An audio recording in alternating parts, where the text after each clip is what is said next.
Very privileged because I've been invited into the inner sanctum, the studio of Terry Shaunessy. Terry, how you doing? I'm doing very well, thank you. You okay yourself? I'm good, thank you. I'm good. Now, Terry Shaunessy, some people may not know that name. They may know the name The Universal, which is the band that obviously you front. Yeah. But I want to take you back, if you don't mind, a few years. Okay. Is it true that your uncle drummed for the Eurythmics? He didn't. He played bass for the Eurythmics. Ah, right, okay. Sack the researcher. Yeah, almost got it. 50% right there. He did, yeah. I think he was on a couple of tours and did this, that and the other. And I had another uncle, or I've got another uncle. The uncle from the Eurythmics sadly passed away a little while ago. I have another uncle who's an amazing guitarist, and he was in bands in the 80s who were doing really well in like Italy and France and stuff like that. Called Picnic at the White House, they were called. So kind of good grounding in musicianship from my uncles as I was growing up, definitely. Now, is that what got you into music? Were you in a musical environment at home? Completely. I mean, my mum was madly into music. She was in the Small Faces fan club when she was a teenager. She loved Otis Redding and Stax, anything on the Stax label, Motown, and then I was hearing things like Jackson Browne and the Eagles and all that West Coast kind of stuff. So there was always music in the house. I remember first hearing Mind Games, John Lennon's album, when I was little, from my mum. But then I had two uncles who played in bands, and I had another two uncles who, even to this day, they're just like avid record collectors. They literally got a house with rooms and rooms full of vinyl. And so I'd either be pestering two uncles at rehearsals, or going around and banging on boxes while one of them played bass along or something, or then I'd go downstairs and I'd be hassling the other two uncles, like, play some Neil Young, play some Emmylou Harris, whatever, or Little Feat or something. So I always knew what I wanted to do, to be honest. Since I can remember, I wanted to be a musician, write songs, be on stage and play. So it was always around me, basically. Now, looking around the room, The Who, Love The Jam, The Beatles, Northern Soul. Yeah, all ties in if you follow the thread. It does, actually, because all those bands that I've just mentioned were all influenced by, I guess, by the sort of soul movement in the UK. Do you find yourself leaning towards one style more than the other, or is it all just sort of soul based from the Who and from the Faces and so on in the Jam? Well, I guess you're always trying to do your own thing, get your own sound. But I think these days you can't get away from those influences. And I guess the bands you just mentioned, like the Who and the Beatles and Small Faces and Kinks and people like that, they were like the pioneers, basically. And I think even if you don't like those bands, I would say that most of the music you're listening to these days will be somewhere down the line influenced by those bands. So I don't really lean towards one style of music. I'm a musician, so I don't particularly like Ed Sheeran, but I'll listen to his album, to maybe the production, or just you just want to kind of what other songwriters do, and even if you don't like the style of music. But I kind of always, I would always lean back to that. And I love the Small Faces and I love the Who, Neil Young, obviously the Beatles, completely love the Beatles. But then I would say maybe the biggest influence, if I had to pin something down on the writing, would be Neil Finn, who's frontman of Crowded House, who are obviously good in their own right, but his solo material is just amazing. I just think as a songwriter, he's just kind of out on his own, I think. So although you're not trying to copy anybody, you hopefully get your own sound. You do have those kind of references always, I think. And like you just said about Northern Soul, if you're into 60s mod bands and also Motown or Stax, and maybe ska music, the early reggae, the dub, you're completely going to follow on to Northern Soul. You know what I mean? As I say, you're just going to follow the path, aren't you? And then eventually find yourself at the, as much as I love Paul Weller, not much as a solo artist, but with the Jam and maybe the Star Council, if you look at what he was doing with the Jam, it was completely derivative of all those things I've just mentioned. You know what I mean? But then eventually he gets his own sound. People know him as the Jam or as Paul Weller. So I kind of think, I would hope that's the path that I'm on. You have your own sound, but you have that pool of influence.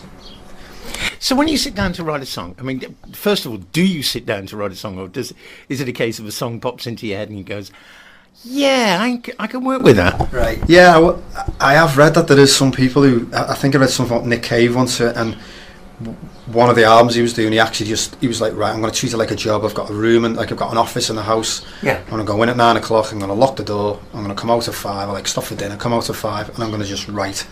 And I'm not particularly sure I could do that. I think I don't purposely sit down to write something.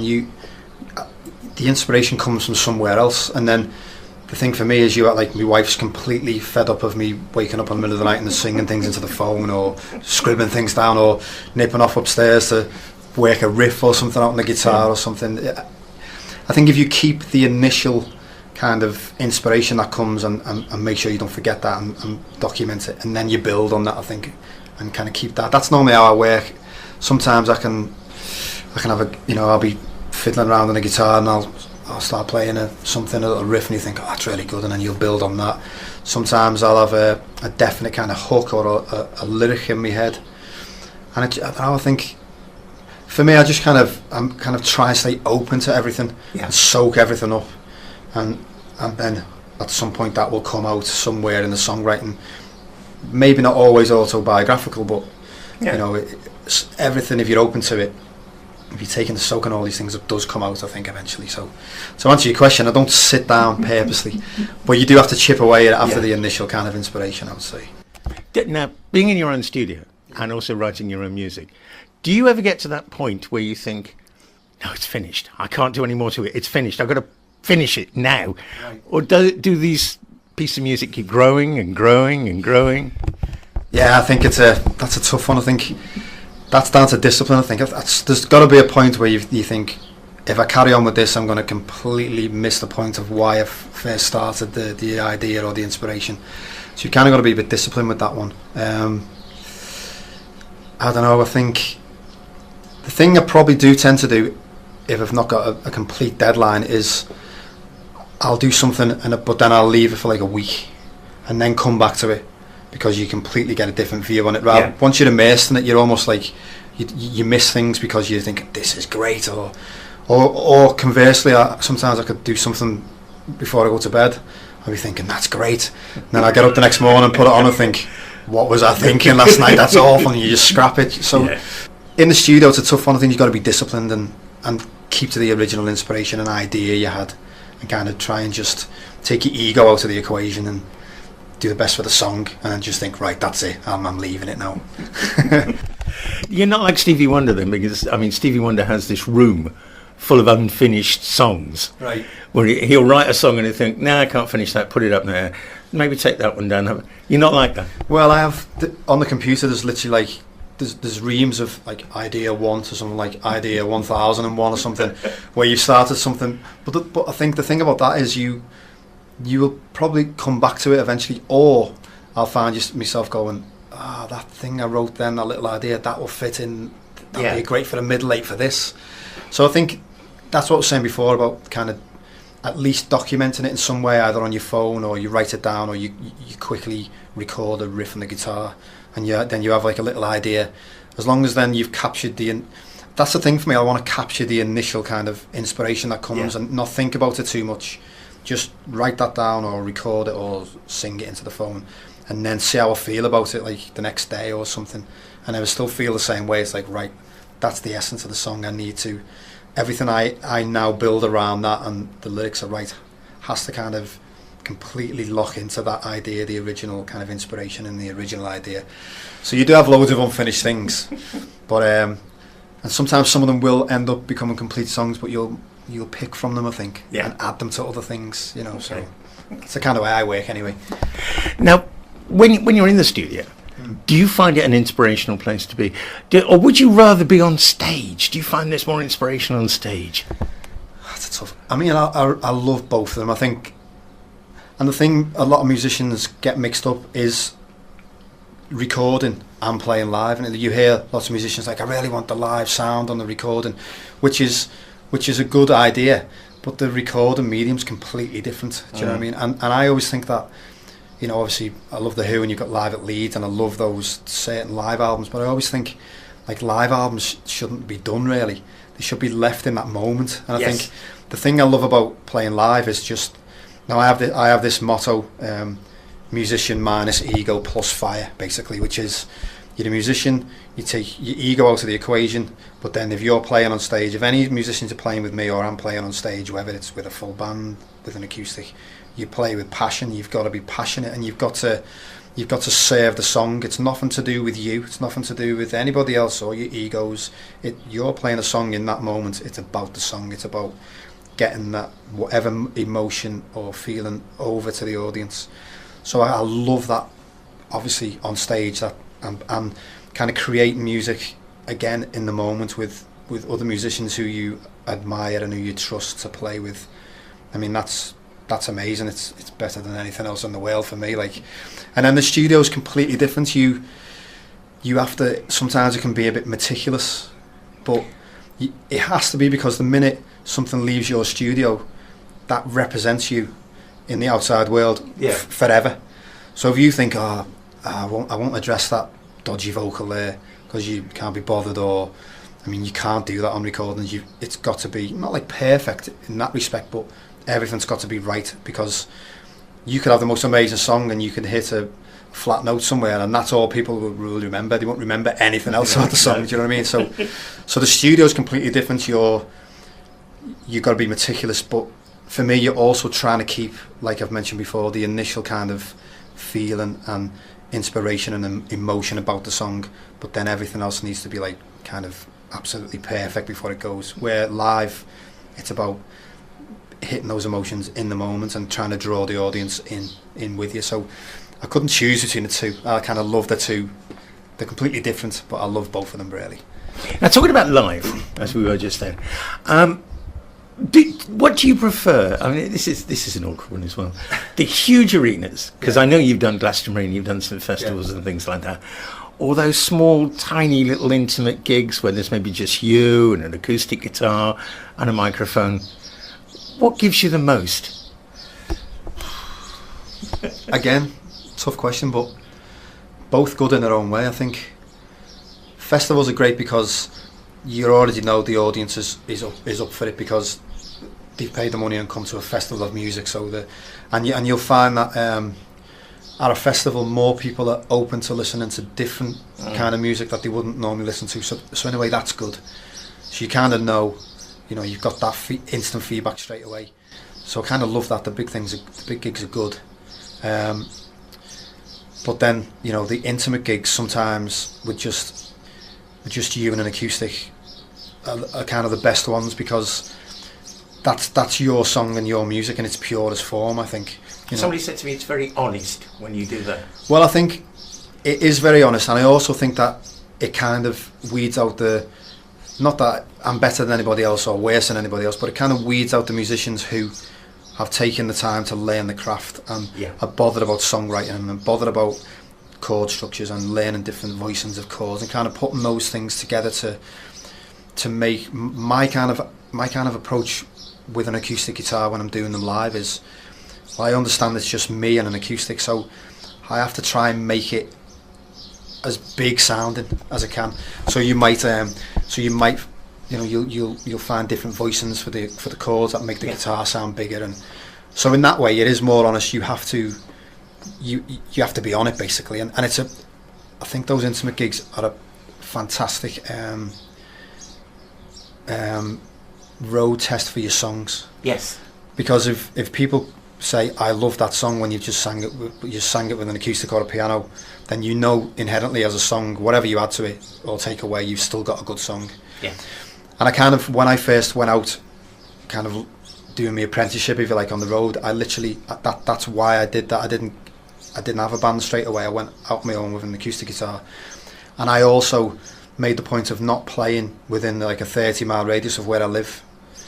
Because, all your mates and your people say, oh, Terry, that's amazing, but really it's rubbish, do you know what I mean? So I knew that if I went where people didn't know my name, know my music, and said to me, I really love that song, or I like that bit, and it was kind of it would be more honest opinion to me, because he didn't have to say it.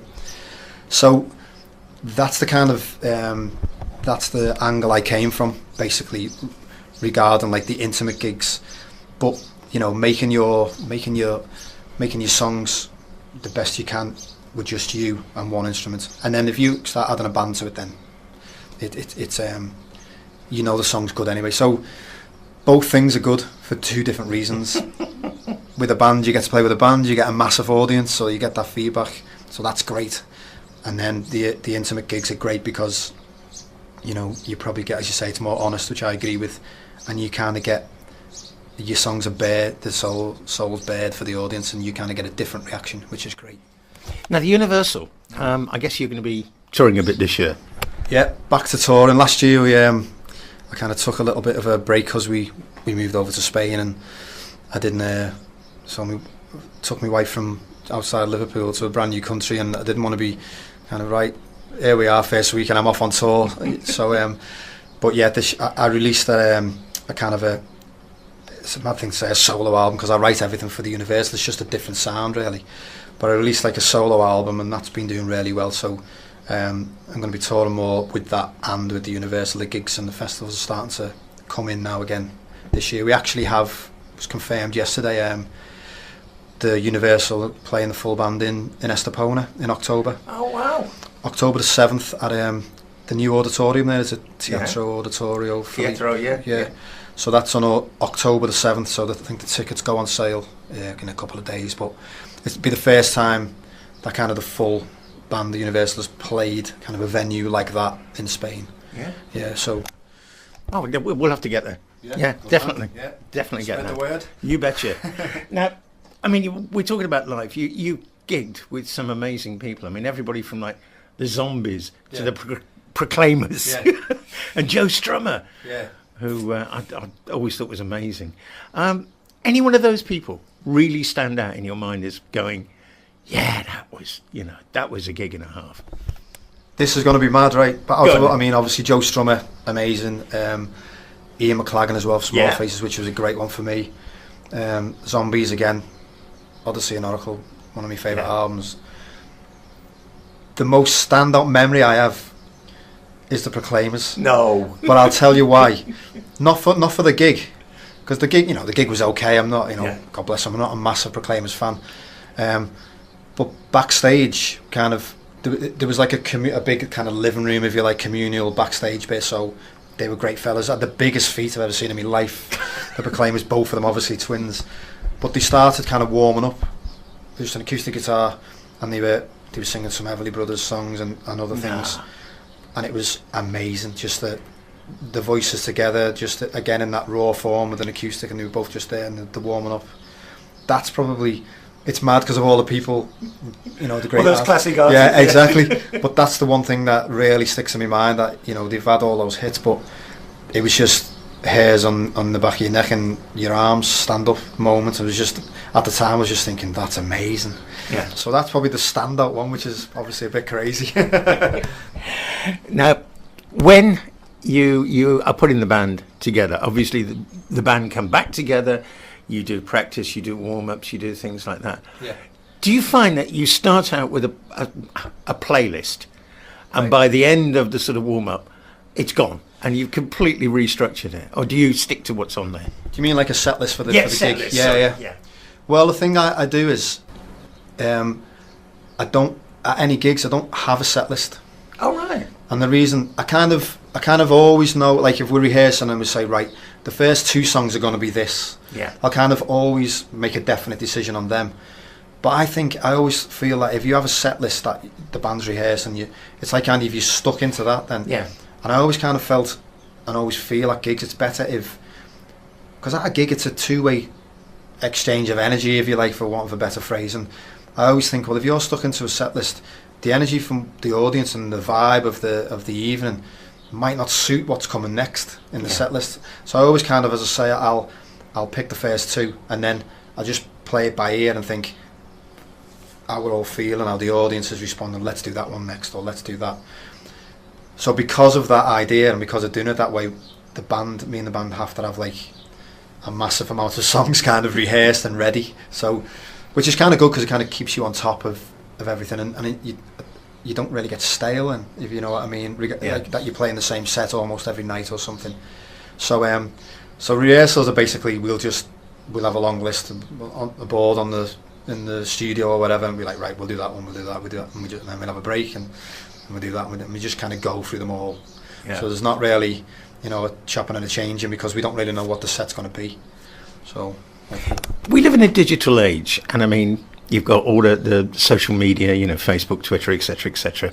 You've got YouTube and Spotify, and music now is so accessible. Yeah.